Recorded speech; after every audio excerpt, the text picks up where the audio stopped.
I feel like there's folks that aren't willing to say the things necessary because they might be worried they might not get reelected if they say that.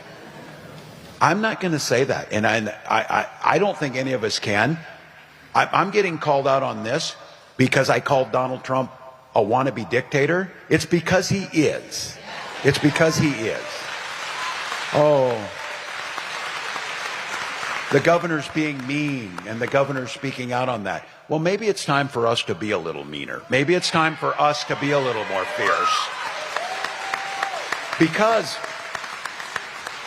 we have to ferociously push back on this. And again, I'll speak to my teacher colleagues in here. The thing that bothers a teacher more than anything is to watch a bully, to watch this bully and to stop it. And when it's a child, you talk to them and you tell them why bullying's wrong. But when it's adult like Donald Trump, you bully the shit out of him back. You push back. I could code talk to white guys watching football fixing their truck. First of all, we don't speak in code. You know, we're not aliens. Second of all, I might recommend to the governor that if your first move at a political event is to go right to the jazz hands, maybe you're not speaking the correct language that you think you're speaking, perhaps a different dialect, but this was maybe the dumbest analysis of the 2024 election I'd ever seen. I mean, we know why he was chosen. Because she couldn't pick the correct choice because he was Jewish. Let's be honest, she should have picked the governor of Pennsylvania, and her party wouldn't let her do it.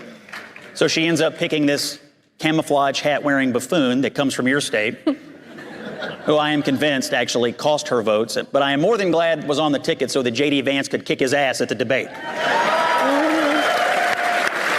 Why do you think it is that Democrats have had such a hard time convincing men and young men in particular of their message lately, and conservatives have been much more successful at it through Trump? It's very simple, because they care more about dudes who want to be women than dudes who just want to be dudes. That is the main reason. All right, guys, so we got to talk about one of the worst politicians of all time, at least one of the worst politicians that I've ever seen in my lifetime.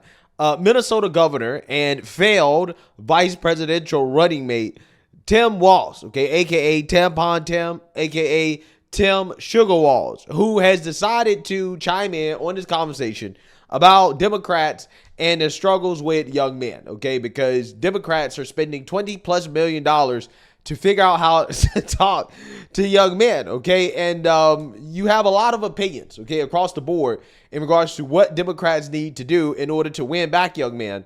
And Tim Walz got the bright idea, okay, from his son that the problem with Democrats and young men has nothing to do with policy, right? It has everything to do with the fact that young men just find President Trump and Republicans to be entertaining, right? I guess conservatives, Republicans are more entertaining, and this is why young men vote for, you know, Republicans or support Trump. This is what Tim Walz's son told him, and for whatever reason, he believes that this is actually the case. Take a look. I say this because I'm proud to say it. Looks like as of next Tuesday, I'm going to have a high school graduate with my son, Gus. And he's pretty in tune to this. But when he said this, he said, Dad, a lot of these young guys, especially, said they're not voting on the policy issues. And he wasn't dissing them. He said they may know the policy issues, but most of them don't. They're doing it because there's a sense of excitement, a sense of thrill in this. It's entertainment or whatever. We all dismiss that. Donald Trump's a clown. You know, Donald Trump's rallies are a clown. You know, this MMA fighting stuff and this, you know, and look, you start veering into the Andrew Tate stuff, which is dangerous misogyny and, you know, assault issues and all of that. But there's a peripheral side of that is not criminal, but is still going down the same road of saying you got a place to belong. And I think, this is me just pontificating for what it's worth, social media and other things have disconnected people more than they were. We were more connected in my generation. It was easier to be a kid when I was growing up. And I've always said this as a teacher, if you don't give a kid a place to belong, they'll go find one. So why you want them to be involved in sports and music and things in school, because they will go find a group of folks. And I think Donald Trump understands belonging, understand groups. I mean, you look at it. He gives them a uniform, the red hat. He gives them some chance, some talking points, whatever. It's not that all that different than when we build sports teams in high school. You belong, you're part of this. It's not so much the policies. I think it's incredibly dangerous, but I don't think we went out to get them. We didn't out to make them feel a part of this. Yeah, so it is just unbelievable how untalented Tim Walz is, right? He is, again, one of the worst politicians that I've ever seen. I'm still wondering how in the world did the citizens of Minnesota elect this guy to be their governor. But I want you guys just to notice what Tim Walz said there, right? Because this is a theme within the Democrat Party. They continue to tell themselves over and over and over again that no, it's not our policies. Our policies are not the problem. No, it's our messaging, right? It's the way that we present ourselves. It's not the actual policies, right? It's not the things that we believe in as a party, okay, and the effect that they have on men. No, it's not that. It has to be, we're just not talking to them right? We got to entertain them, right? This is what he's saying, which, again, is extremely offensive in my opinion, right? Because essentially what they're assuming either one or two things, right? That men are too stupid to understand the nuances of policy, right? Which, again, is what you're implying there when you say, well, it's not the policy, or that men or young men agree with the Democrat policies, which is also a very bad assumption, right? I mean, basically what they're saying is that, well, the reason why men are voting conservatively, right, they're voting for Republicans more is because, well, they're actually liberal, right? They're actually liberal. They just don't know that. They're liberal, right? Like this is essentially what they're saying, okay? Like, think about that video that went viral of the Democrat Party influencer claiming that, well, no, you don't understand. Conservative men are actually liberal. They like BLM, gay marriage, and abortion. Well, I also think it's just so abundantly clear that the people who say these things don't actually spend time talking to young men.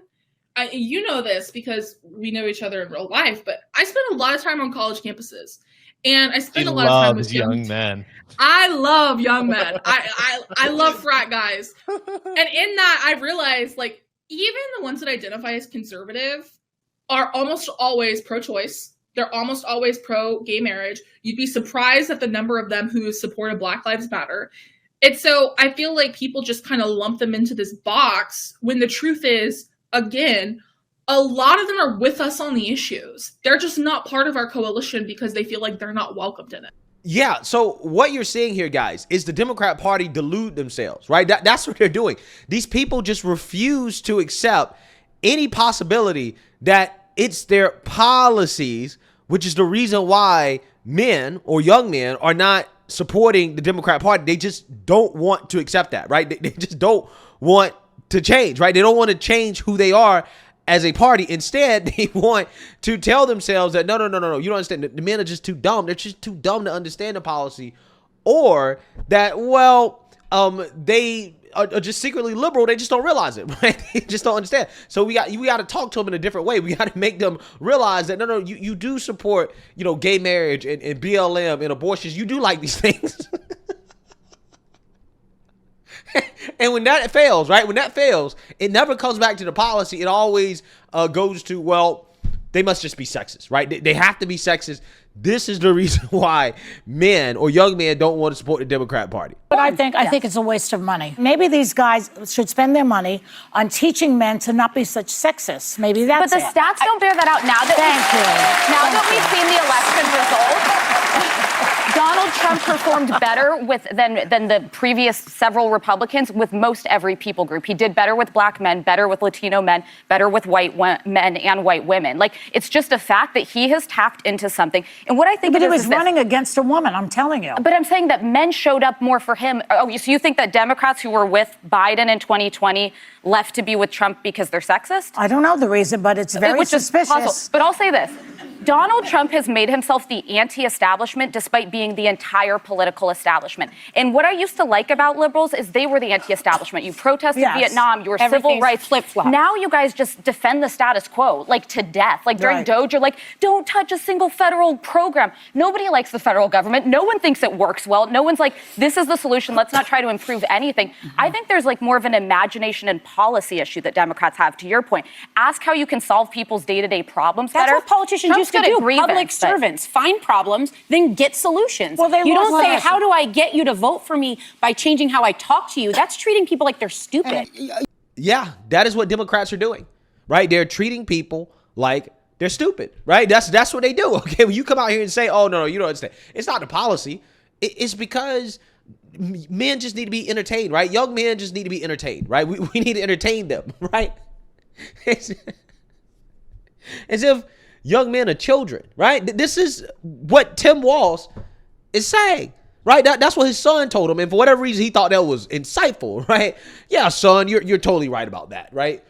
Young men just need to be entertained, right? And it's, you don't understand, it's also dangerous, right? Andrew Tate's misogynist or sexist, these people are saying, which doesn't surprise me. I mean, this dude basically said that the people who didn't want to vote for Kamala Harris are sexist on the podcast with Gavin Newsom. So again, this guy, again, he's just not a very politically smart person.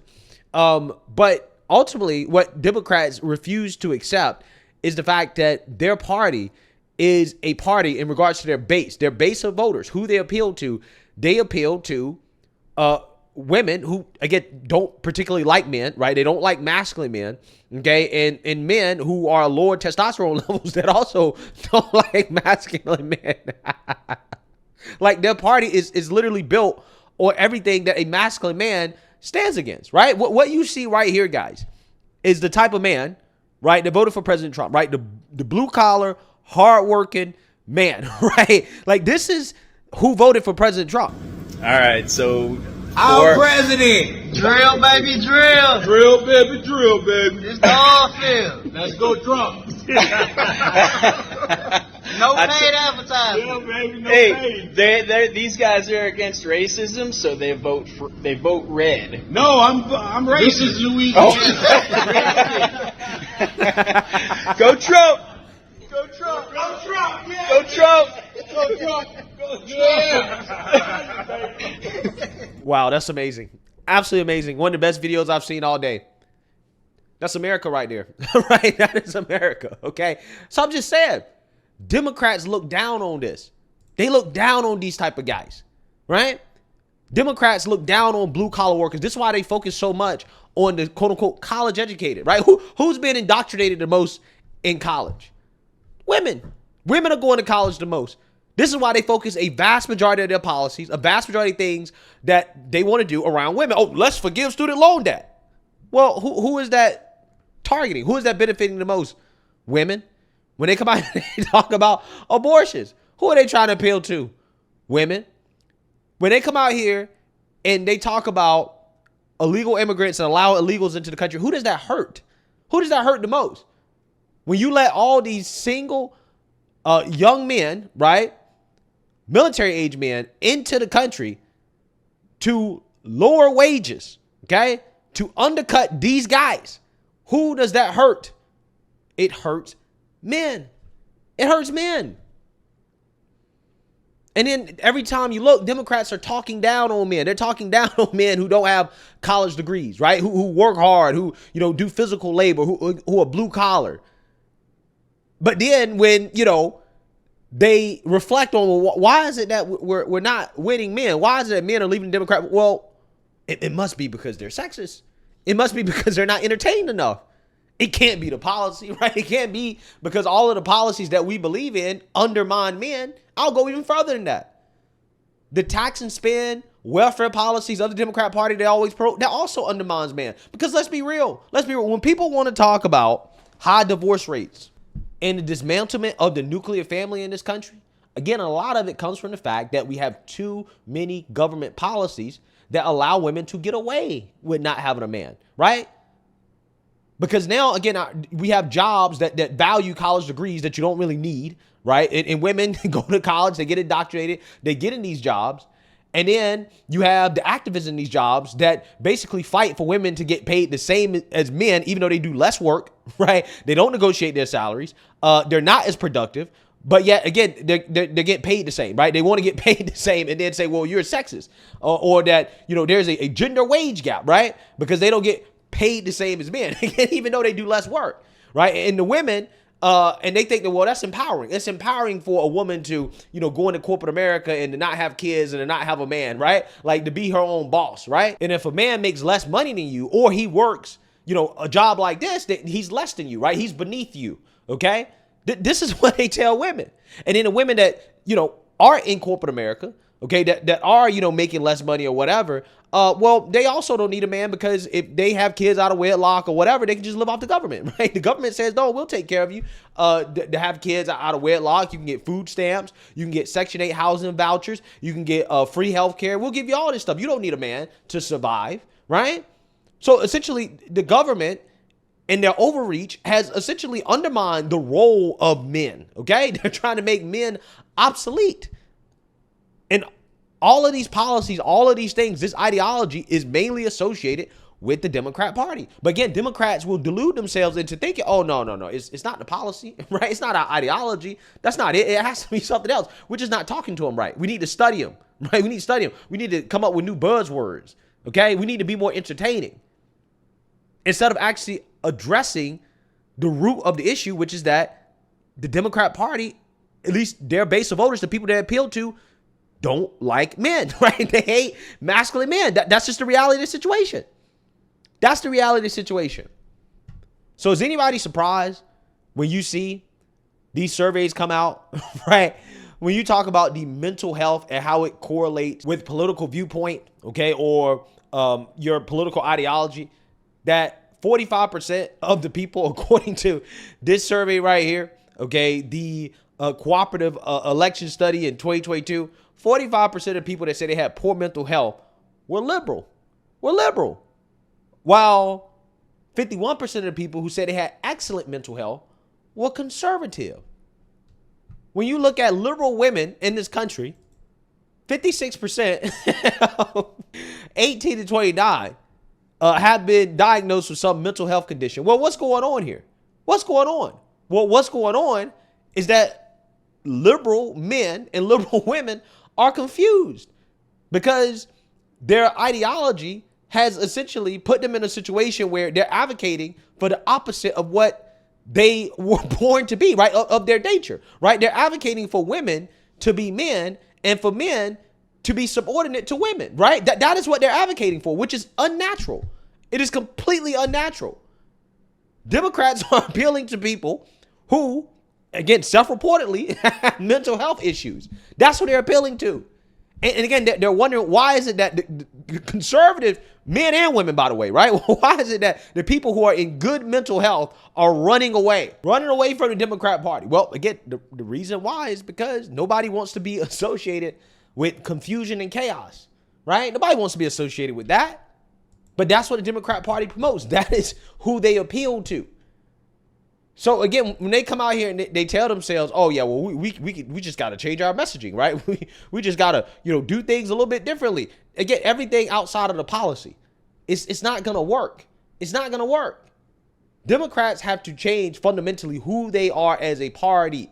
Their party is too far left. They're appealing to people who, again, self-reportedly have mental health issues. Okay, they're appealing to people who are extremists when it comes to a vast majority of issues in this country. And when that's who you're appealing to, yes, normal, everyday, regular people who do believe in gender roles, who do believe, in traditionalism, right? Who are not super far left when it comes to these social issues. Yeah, they're going to run away and say, nah, that's not for me, right? I don't want to vote for people who undermine me as a man, right? Who undermine my role as a man, okay? Who think that I'm less than because I work a blue collar job. That always try to put me down and say I'm a misogynist or I'm sexist because I don't agree with the far left woke agenda, right? But instead of admitting the truth, they'd rather just say, oh no, well, it's everything else except the policy, right? It's everything else. Hey, let me know what you guys think. Make sure you like, comment, and subscribe. Most importantly, share a Black conservative perspective. Peace.